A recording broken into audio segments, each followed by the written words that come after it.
Hey everyone. Looking at the data for our podcast, I realized many of our listeners are not from the US. And I couldn't expect it to be any different, since we have had guests from different countries worldwide. Well, this podcast is about selling internationally, so of course, it would make sense that the audience is also global. But that made me wonder, perhaps we should talk about cross-border trade in the USA from a foreigner's perspective. The US is the largest e-commerce market in the world, which makes it incredibly competitive. Depending where you're coming from, you may find the US market to be particularly challenging and the competition unforgiven. So I asked my friend Diego to be our guest today. He's a Brazilian entrepreneur and the co-founder of Globalfy. He's dedicated many years helping businesses to set up an e-commerce operation in the USA. I asked him about the steps required to open an online shop and the challenges a foreign company can expect when entering the US market. I hope you enjoyed this conversation. Please remember to like and share. My name is Rafael Berti, and this is the Intrepid Sellers.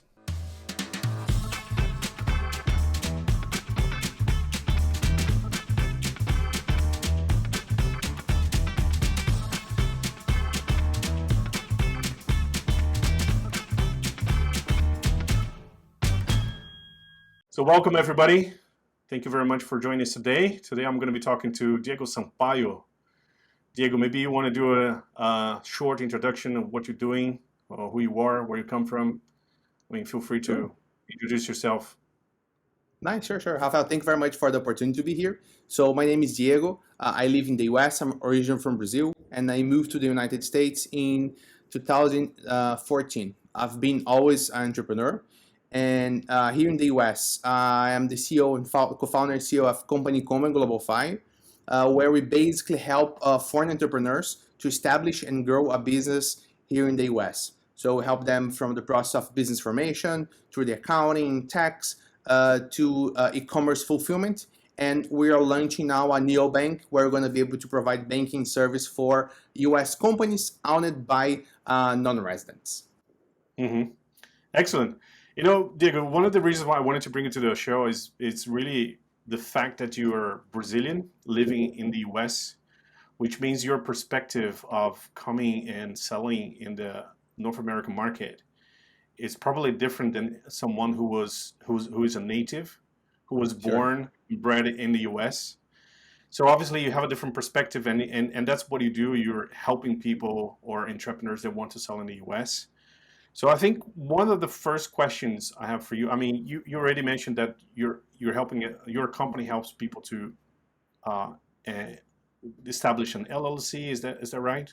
So what exactly are the services that you provide, first of all? Okay, so we do business formation, so help them to establish a LLC here. We provide them with a mail room, so they can have a US physical address here to get their postcards from Amazon and activate their account. We provide them the accounting and tax service. And on the tax service and accounting, we are only working with foreign entrepreneurs and digital companies, so tech and e-commerce companies. And we provide them the e-commerce fulfillment or FBA prep. So for those manufacturers that are, let's say, doing D2C or something like this, they can ship their products from China, Latin America, or Europe to our fulfillment center here in Florida. We will do the e-commerce fulfillment if they're selling on Shopify or on other sales channels, or we can prepare them to be shipped to the fulfillment by Amazon. Nice. And when you say you help entrepreneurs, would it be from anywhere? Are you helping entrepreneurs from Latin America only, or anywhere? No. We have sure. Today we have over 2,000 active customers from about 60 different countries. So our main largest markets are Latin America itself, then Western Europe and Asia. But I mean, I can bring perspective from different areas of the world of Amazon sellers, for example, not just from Brazil to the US, but from, let's say, we have clients that sell on Amazon from Australia, and we help them with the fulfillment, for example. Okay, so basically, I'm assuming that the profile of people that you're supporting is people that has already some experience with Amazon and want to sell in Amazon US, or none at all.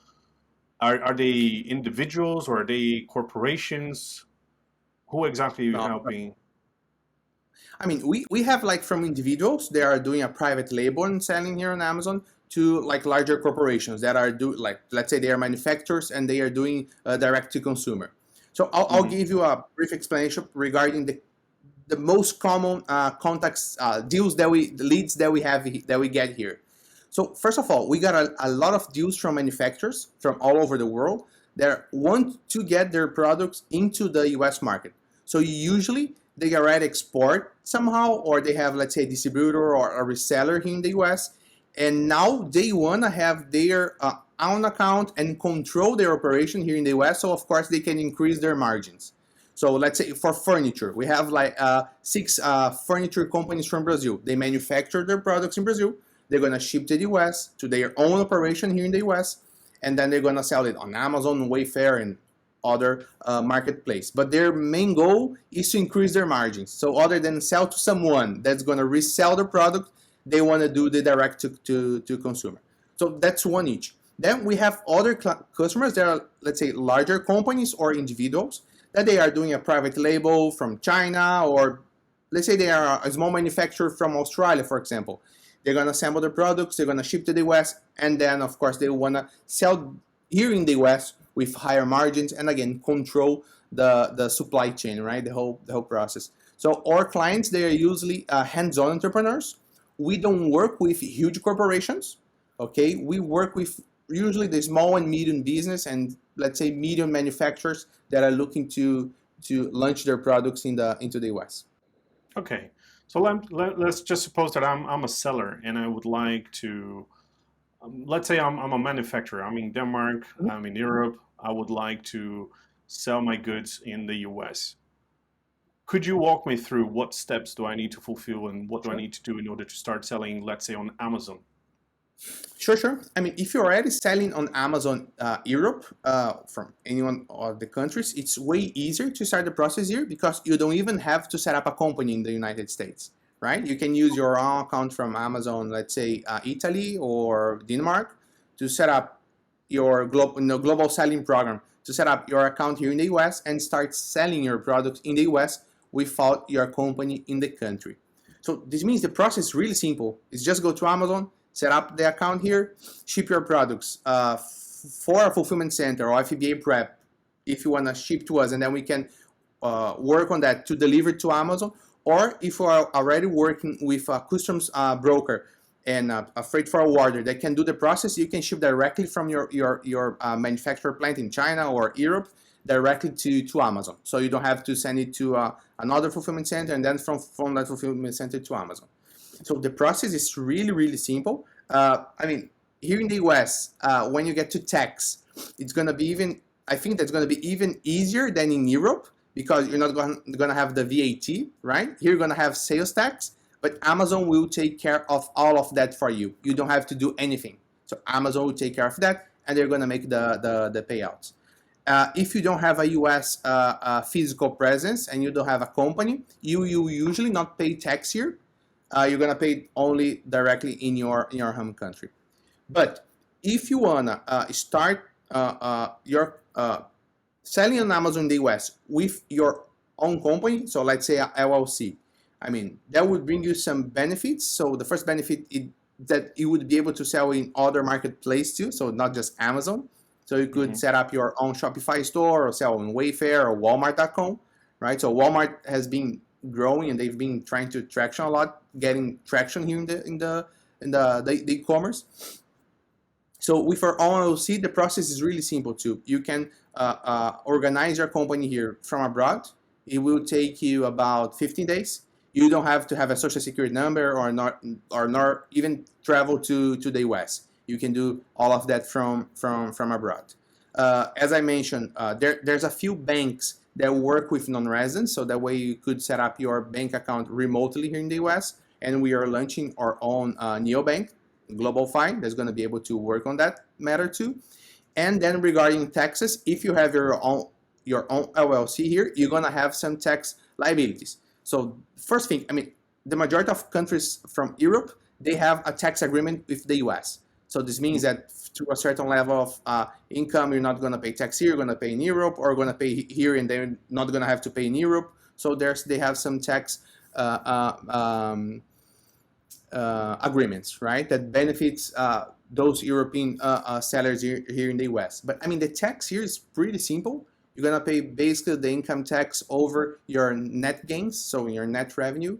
So let's say if you make $1 million and your final line will be $100,000, you're gonna pay tax only over that $100,000. And again, if you pay here, you can credit yourself in your home country if your home country has an agreement with the US. But the process is really, really simple. It's really uh, uh, easy to set up and easy to understand. And of course, here in Company Combo, Hello? we will provide you the guidance for that if you are looking for that too.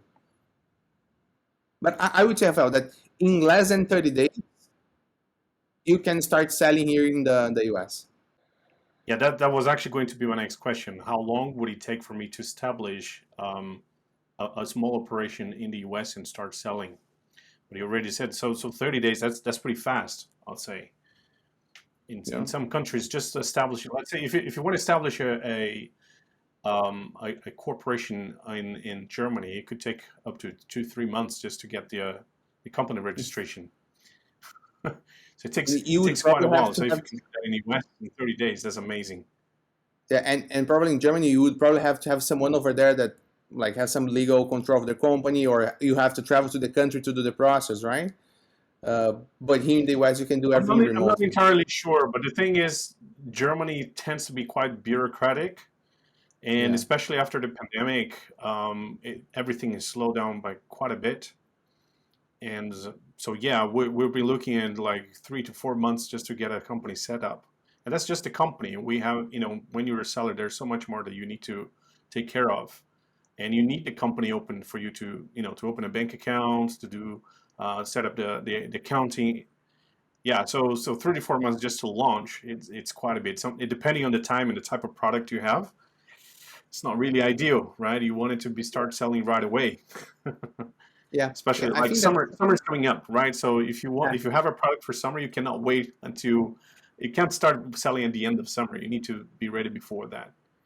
Yeah, I usually say that it usually takes longer for our clients to, let's say, translate their manuals if they're not in English, or to set up their Amazon account of their listings, their photos, and everything else, than to set up the entity. So setting up the entity is pretty simple and fast and cheap. $399. So I mean, it's a low investment.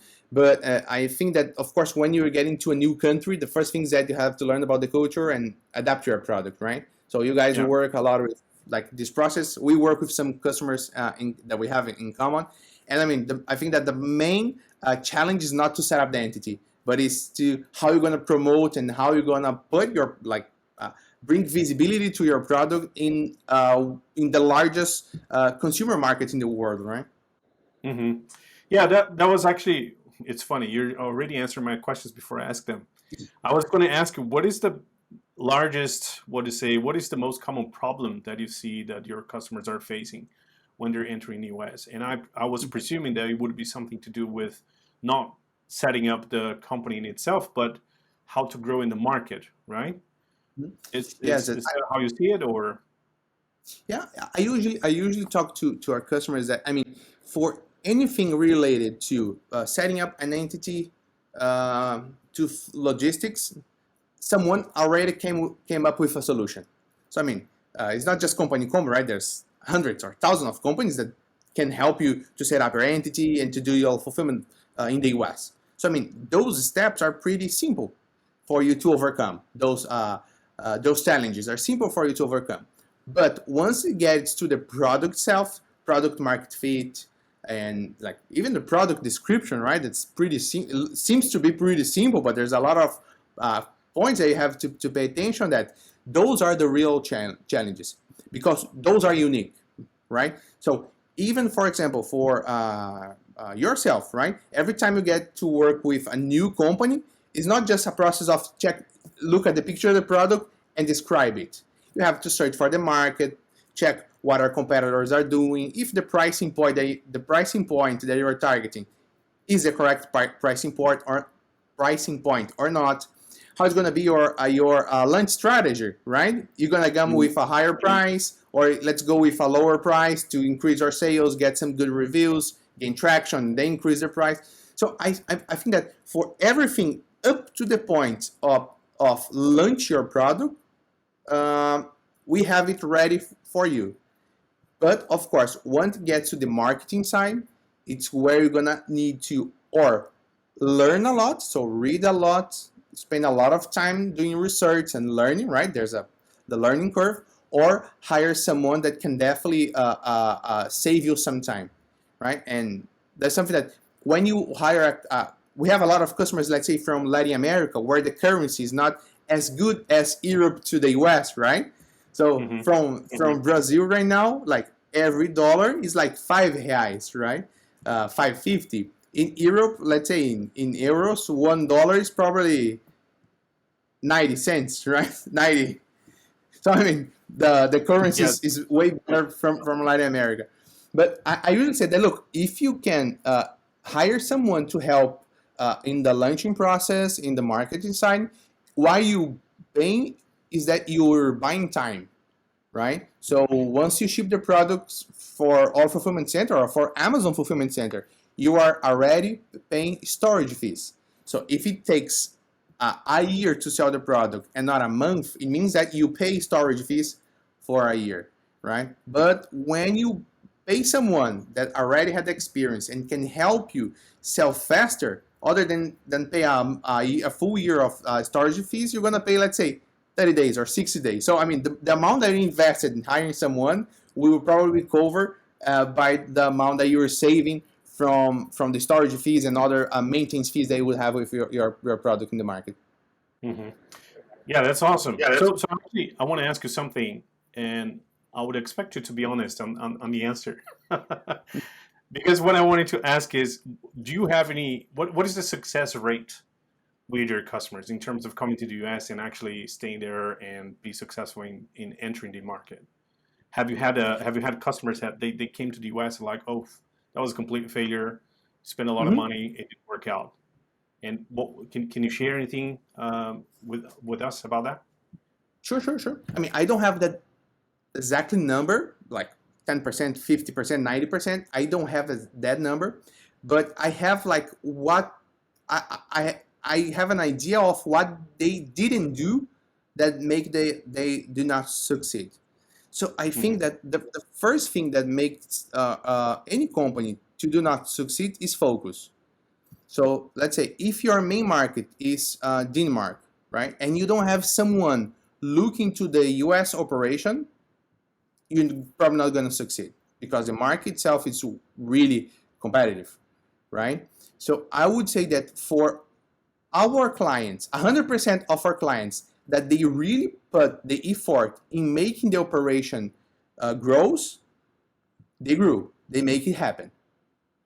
But for the customers that did not put enough efforts, I'm not talking about money, okay? I'm talking about efforts to make the operation happens, a lot of them fail. So I'll give you really one simple example. We have a customer that sells furniture, and he performs really well on Wayfair, but he was not performing on Amazon.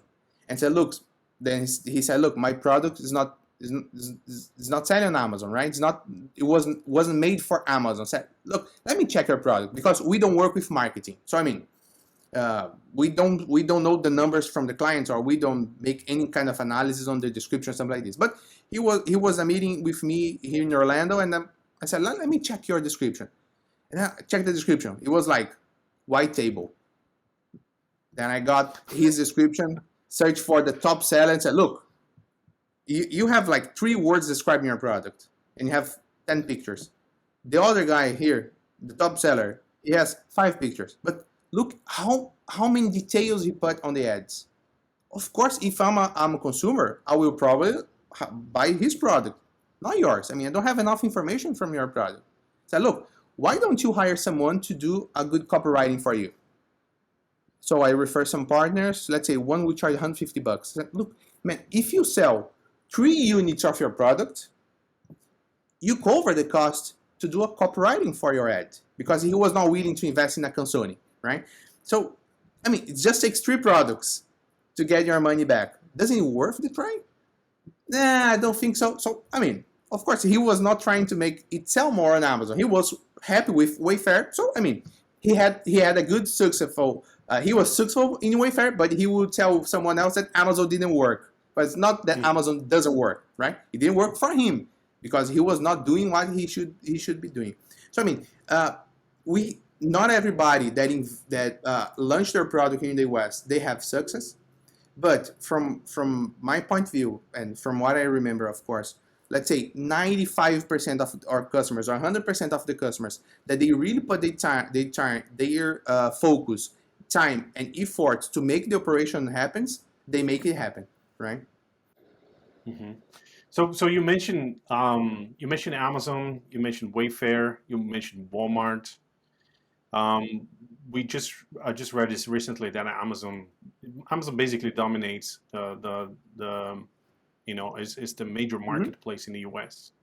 Yes. And how do you see this? Are there any comparisons? Do you do any comparison between marketplaces? Do you make any suggestions to where the customers should put their products in, or it Mm-hmm. doesn't matter? Because when we talk about Wayfair, from my understanding, Wayfair is a very niche marketplace, focused only on a segment of furniture and Mm-hmm. home decor, as Mm-hmm. opposed to Amazon, where you have it's a buy everything marketplace. Sure. So, so, Uh, so my so my question is there any marketplace that it should go? And by the way, do you recommend that whoever comes to the US needs to sell on the marketplace, or could they start with just opening their website there? yeah. I mean, it's gonna depend, right, on the entrepreneur's background. I'll give you an example. We have a Mm, customer that sells swimwear. Um, I mean, he has his own Shopify store, but he's a really good marketing guy. So I mean, he's selling a lot on the Shopify, doing Instagram ads, for example. But on the other hand, he didn't perform well on Amazon. Maybe because of products, again, description or even focus. I mean, I don't know why he didn't perform well on Amazon. But if you ask him, mhm, do you want to grow on Amazon? He's gonna say, no, I want to keep doing what I'm doing here on Shopify. I'm pretty satisfied with that. Because mhm, he's a really good marketing guy, right? But when you're launching a product into the US, the best thing about Amazon is that when the consumer is looking to buy your product, he doesn't care how reliable your company is because he trusts on Amazon, right? So let's say if I want to buy a helmet, uh, I don't mind let's say, where this helmet was manufactured, but I know if I purchase on Amazon, if I don't like it or if it's too small for my head, I can just return it.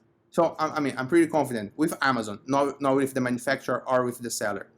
So I think that when you're launching a new product, your product to a new market, being able to already count on someone else trust, I mean, someone else brand is really, really important. So I mean, Amazon is the best place to launch a new product here in the US.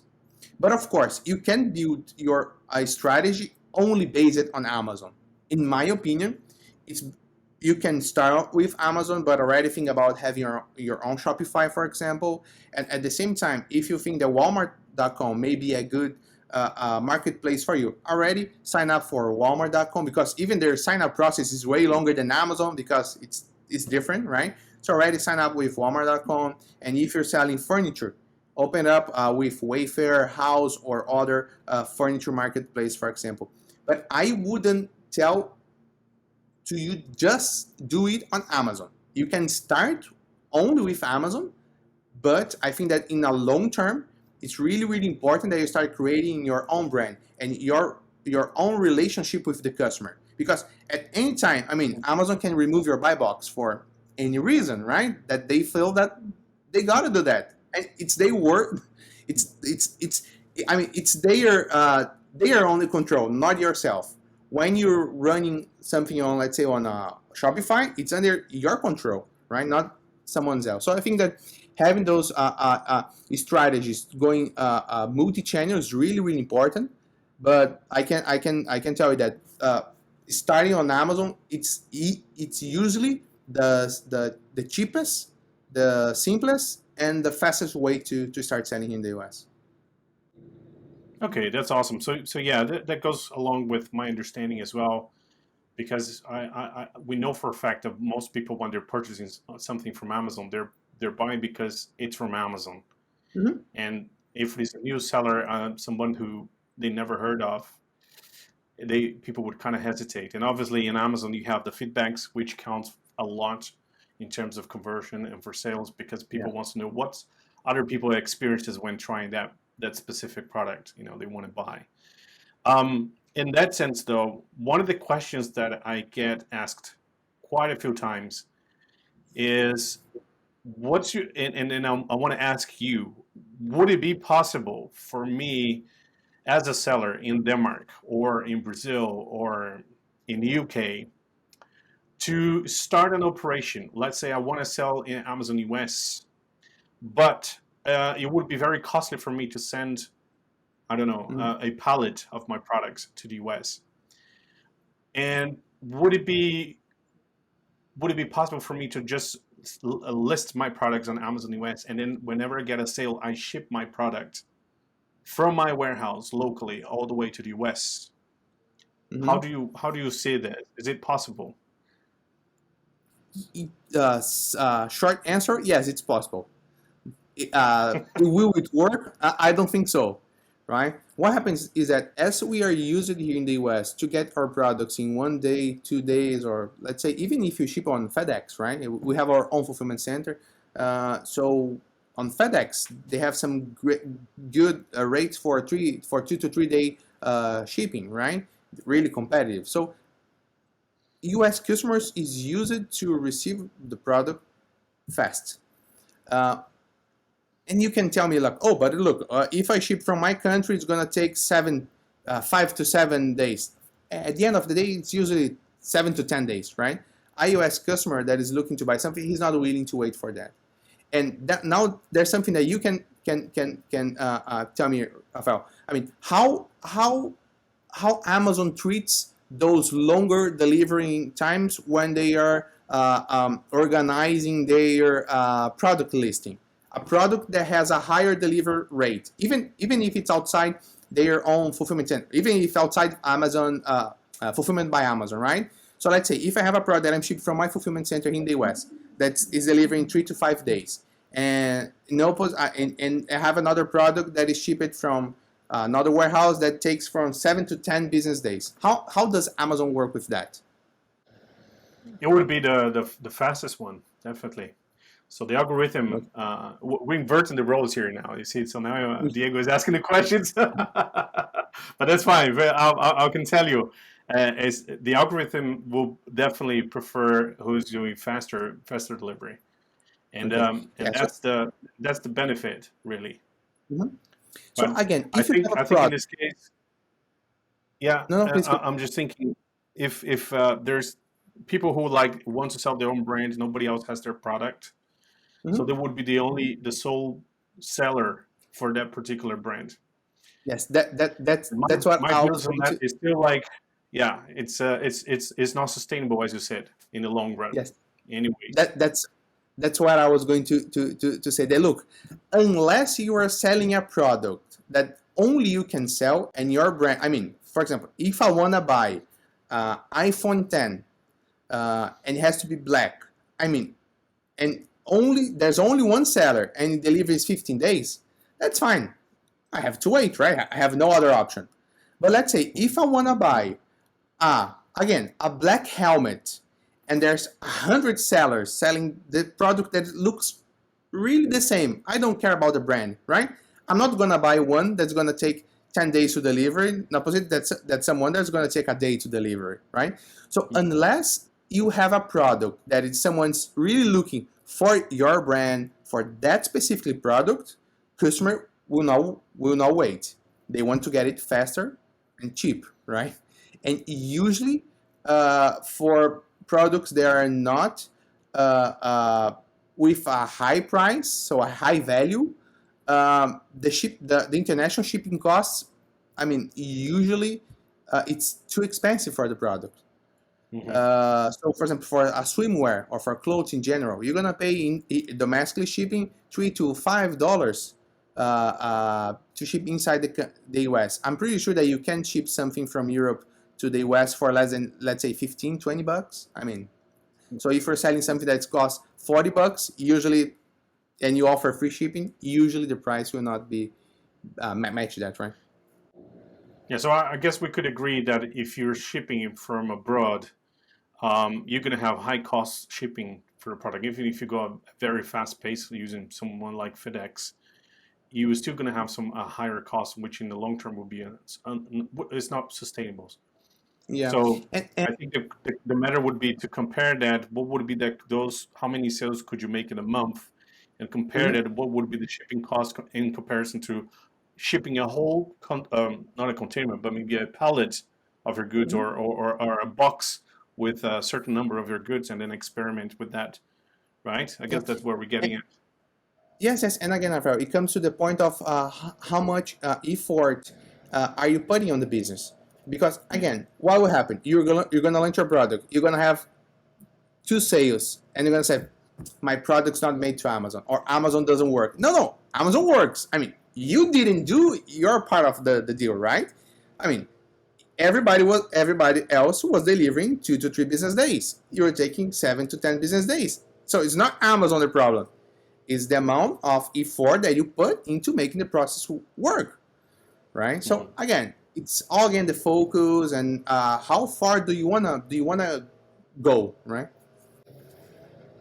Yeah, that's right. So I actually wanted to use a bit of get to know a little bit about your understanding of the U.S. market then, as a consumer, and how the consumers behave in the U.S. Since you were there, I don't know if you can make any comparison maybe with Brazil, but I'm interested to know things like, for example, one of the things that you mentioned is the fast delivery, right? Mm-hmm. Here in Europe, Amazon can provide fast delivery. I mean, up to 2 days delivery in most of in the capitals. If you're in the capitals, let's say if you're in Berlin, if you're in London. In London, I know they're now Amazon is testing same day delivery. I think in some parts of the U.S. they're already doing as well. And The majority. but how is that? How is that in terms? The North Americans, the consumers, do they always give preference for people who can ship the goods fast, or it really doesn't matter? I mean, we tend to assume it is because Amazon did it that way, but Sure, is it really? It's a bit of a chicken and the egg here, right? sure, And sure, also in sure. terms of shipping costs, um, if I add the shipping costs, is something, or I'm telling a little bit of my experience in the UK. If you put a shipping cost, even if it is a little bit cheaper than your competitors, people will still be Mm-hmm. turned off because of the mental trigger of seeing free shipping. Mm-hmm. Do we see something Yeah. similar in the US? Is that the same?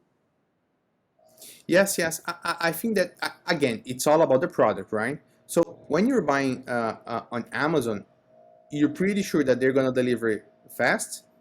And again, if anything goes wrong, you can return it. So I would say that the return process is something that's really, really important for Americans. So let's say if you're shipping from abroad, you have to have a way to return the product locally, or just reimburse it, and that's it, right? You Mhm. can't make the returning process hard. So returns are really, really important to Americans because I mean, who lives here, it's used to be able to try it out and then return if it's not satisfied, right? Amazon made that to the market, right? Thanks to Mhm. Amazon. So returns really, really important. Regarding the shipping, I mean, free shipping. I mean, I think that anywhere in the world, free shipping is really, really important. I would say here that on Amazon, mostly it's mandatory that you have free shipping. You have to include that in your costs.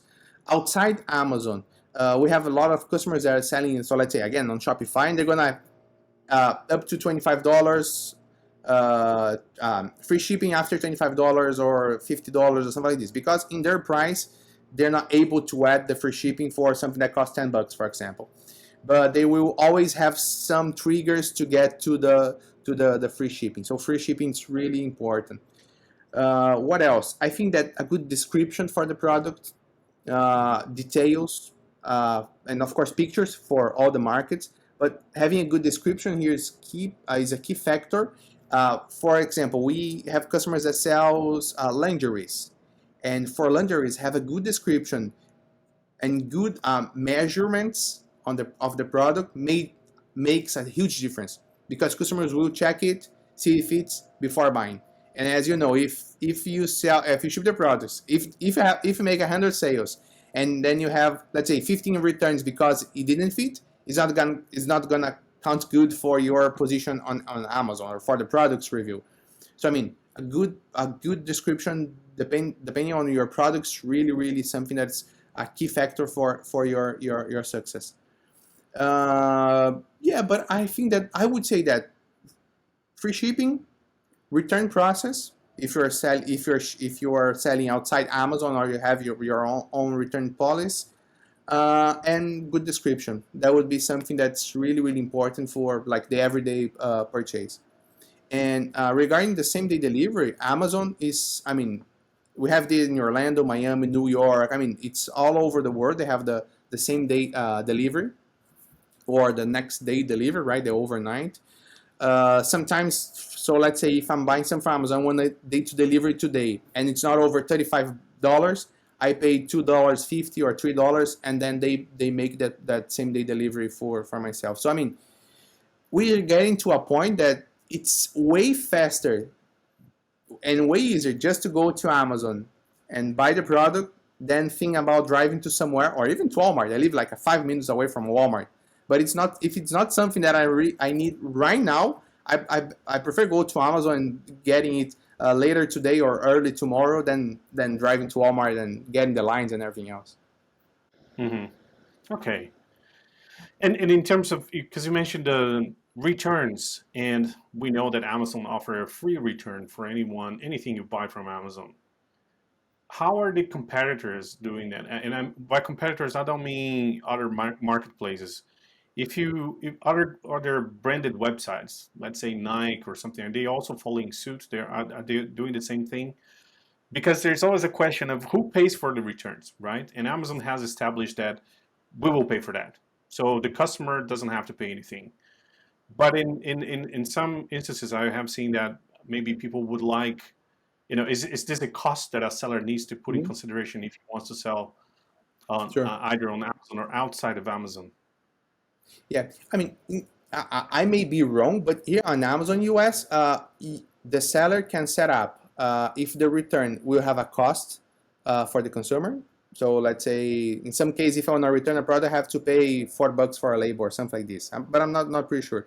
And I have some customers that sell furniture that they have I forgot the name of the charge, but they can charge something, restock fee. They can charge like a restock fee. So if the customer says that didn't like the product, they're gonna charge, let's say, $50 for you to return the product. But of course, if it's a problem with the product, you can definitely return that usually for free. But on branded websites, the majority of the companies are offering free returns. A lot of them already accept the returns in store, right? So let's say, I'm not sure about Nike, but let's say if you purchase something on Nike website and you didn't like, you can go to any store and return or exchange it. So I mean, they are really connecting the online experience with the offline experience, right? Or in-store experience, not offline, because nothing else is offline, but with the in-store experience. And then for a Shopify store, so let's say for your own like small store, the majority of the companies are offering free returns. And it happens for a simple reason, right? Because you want to have a repurchase, repeat consumer. You don't want to have someone buying from you, let's say, a bikini and never coming back, right? Because already the cost of acquisition has already happened. You want to make them happy, so they return next summer, right? Or they buy a second piece. So the majority of like our clients, they are offering free returns. Unless, of course, again, the shipping cost is too high for the product. So let's say if you are buying a furniture that costs $150 and the shipping cost is $40, maybe you can afford a free return, right? For unsatisfaction. But for the majority of the products that you can add to your cost, the return, they're going to do that. Okay. How are the Americans in terms of foreign products? Is it something that they prefer, or are they like they prefer American products? I mean, the U.S. is known for prefer the American cars. Yeah, Is that something that is still going on? You know, is that the mentality of the people? Can you tell us a little bit about that? sure, sure. I mean, I'm not American, but from my experience living here, it is that it doesn't matter, man. Because anywhere you go, you're gonna have Chinese products, or Asia products, or Latin products. We don't have too many products from Europe, other than some foods, right? But here in the US, I mean, it doesn't matter too much. I think that for some products, so for example, for furniture, so Brazil is well known for good quality in furniture. So in some cases, having like the made in Brazil, in this case, may help. Or if I'm looking to buy, but even for example, as I said, we have someone from France that sells their products made in the US, but the products made in China. So the company is a French company, amazing design, amazing quality, but the product itself made in China. So I mean, I don't think that that's something that uh, it's too it's something that brings a lot of attention for the consumer anymore. Again, if I'm buying something for my security, for example, and I know that, let's say, German cars are really well known for their security, I may look to buy a German car because of that, right?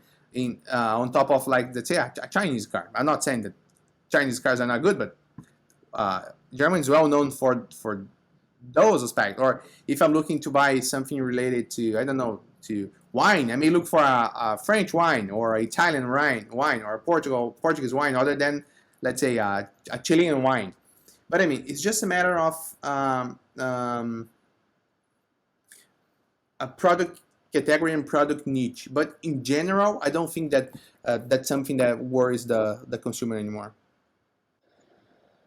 Okay, and it's not a preference either in terms of like, you know, oh, I'd rather buy from Europeans because Europeans seem to have more care for the product, as in the US they would be a little bit more generic in the same category, or that it doesn't really matter.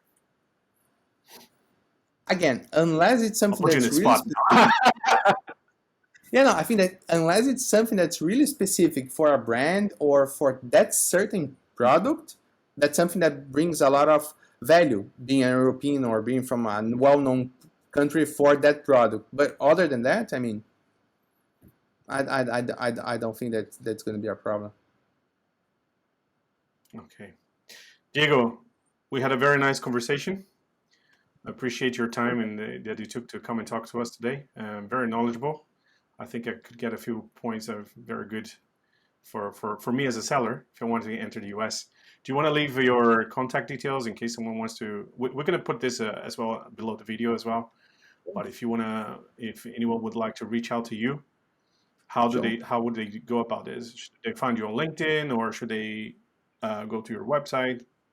Sure. Well, first of all, thank you very much for the opportunity. I hope that I was able to transmit something of the experience that we've been having here for the last 6 years. So if anyone wants to set up an entity in the West and start selling here in the country, we have, again, we have a lot of free content and free resource regarding that matter. All you got to do is go to companycombo.com or globalfy.com, and you're going to be able to check a lot of articles that we even tell about how to set up your entity here, or how to set up your company on Amazon, and how we can help you in the process to get to the point to be able to sell on Amazon. Again, we have a YouTube channel with videos in Portuguese, Spanish, and English. It's youtube.com/companycombo, so a good free resource too. And if you want to get in touch with myself, it's just write on to Diego at companycombo.com. I'm going to be more than happy to assist you. And the LinkedIn is Diego Sampaio. So I mean, pretty simple too. Fantastic. Thank you very much, Diego. Thank you, Rafael. Thanks so much for your time. See you next time.